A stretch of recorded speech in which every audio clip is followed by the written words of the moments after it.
What's going on, guys? Vesuvi here and welcome back to another League of Legends video. Now this video is made to help you identify the mistakes you do in low elo. This of course means iron, bronze, silver and gold. Once you've identified those problems, you'll be able to climb higher as you're not going to repeat them, and hopefully as me and Ali explain them to you and break it down, you'll grasp more information, have better knowledge or game sense at this point. Don't forget to leave a like if you haven't and subscribe if you want more quality content, and let's get down with the video.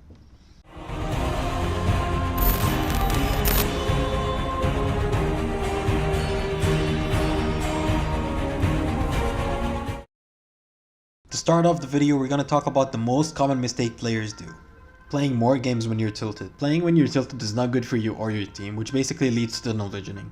Tunnel visioning is basically focusing on that one objective without thinking on how you want to execute it, like trying to kill that one annoying teamo player on the enemy team. Hence why you always need a plan when playing the game. You're practically as good as throwing when you tunnel vision, and you start doing things that you're not supposed to be doing.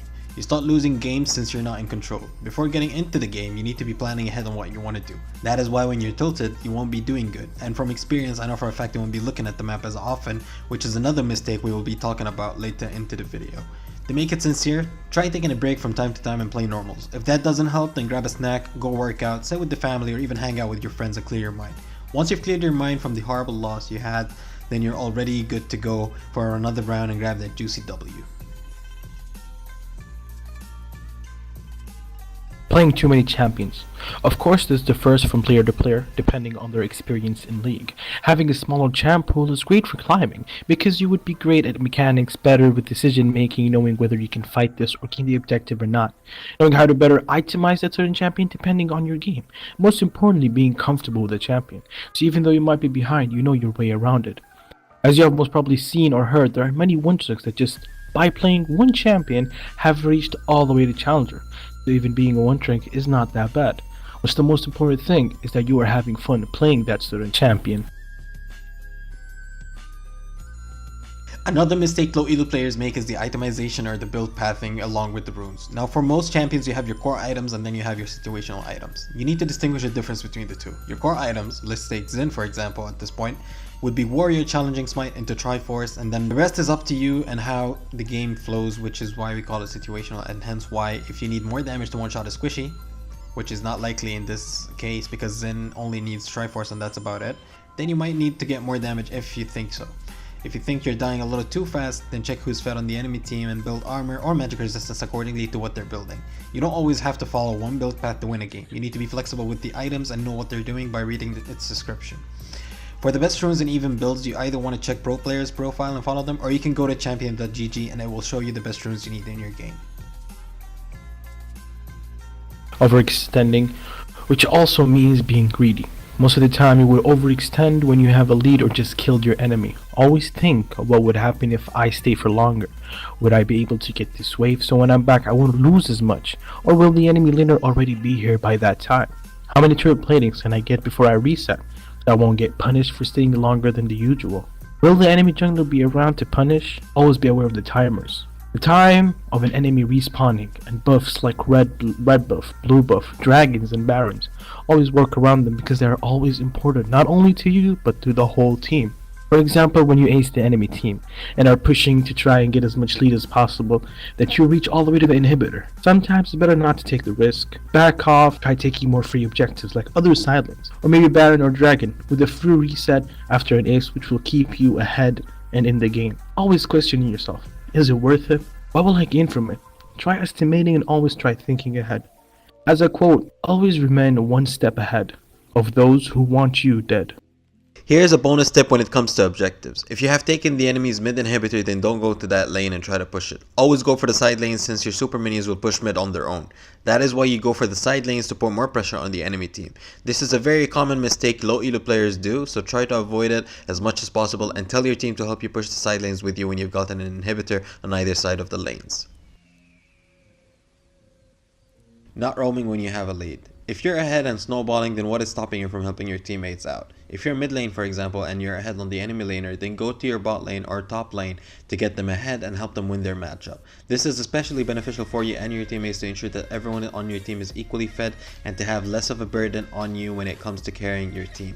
If you want to win more games, then make sure you take care of your side lanes if possible. Before roaming, make sure you have pushed the minion wave into the enemy tower and start looking for roams. The best roams you want to look for is when your teammates have CC and the enemy laner is overextending, bearing in mind that they might have flash up. Burning the enemy flash is a huge advantage for your laner, and hence they have kill pressure on them, especially if they were running Ignite. Map awareness is one of the most important things. Without it, you'll see yourself dying more often and falling far behind. However, if you learn the map and understand what is going on, it is highly beneficial. These skills are not something you can prove overnight. It takes a lot of practice and work over time for it to be at a high level. If you are still new to the game, you may find yourself struggling to interpret and understand what the map is trying to tell you.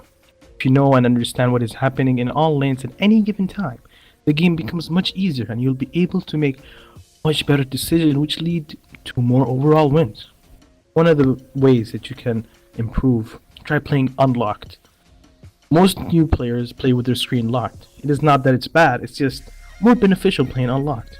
This is very underrated feature in the game, and it can really open up your game sense. Not only will it allow you to see what's going on, but it will also allow you to maneuver around the map with ease when clicking on it on the minimap. Just have high APM, actions per minute, which allows them to move around the map and pick up all necessary information that they need quickly and as soon as possible. Having high APM is not something that is super important, but it allows them to do as many actions as quickly as they need. And one of the last things that most of you should try is the 5-second beeper. This is probably the easiest thing you can do and if you're really struggling to concentrate on the map. If you use this video for a few games, you might as well be able to pick up the habit really quickly, and eventually you'll be able to do it naturally on your own. Not timing the enemy summoner spells. This is one of the biggest mistakes you can ever make when you're playing this game. Timing flash is the most important thing for a jungler, and then comes Ignite. The jungler needs to know whether flash is up or down to plan ahead on whether he needs to completely commit for the kill or back off after he burns their flash. To make it simple, if your enemy doesn't have flash, but both you and your jungler do, then it's an easy kill, even if they weren't overextending and pushing halfway. Timing Ignite is important as well to know whether you have the edge over your opponent or not in a 1v1 fight in case you don't want to rely on your jungler. Timing both summoner spells is really important, so please make sure you're tracing it. In case you didn't know, then here are the timings for Flash and Ignite. Flash is for 5 minutes and Ignite is for 2 minutes and 30 seconds. As a bonus tip, rewatch your own replays when possible to learn from your mistakes, take notes of what you've done, and make sure you don't repeat the same mistake again. Another tip is you can watch a pro player gameplay to learn from the positioning, to minion control, spell rotation, itemization, and decision making when taking objectives. Thank you guys ever so much for watching. If you enjoyed it, leave a like, subscribe, and share it. Let me know what you think of the video as well. Ali and I would like to thank every single one of you for the love and the support you guys have been showing lately. Even though it's still a small channel, but seeing a lot of you leaving positive comments, sharing your own opinion on the video and what can be done to improve is really heartwarming. Some of you even engaged with the other people who commented, which I really like to see. The channel has been growing ever since I came back, and that's amazing to see. So thank you guys so much for all the support, and I'll see you in the next one. Peace out, people.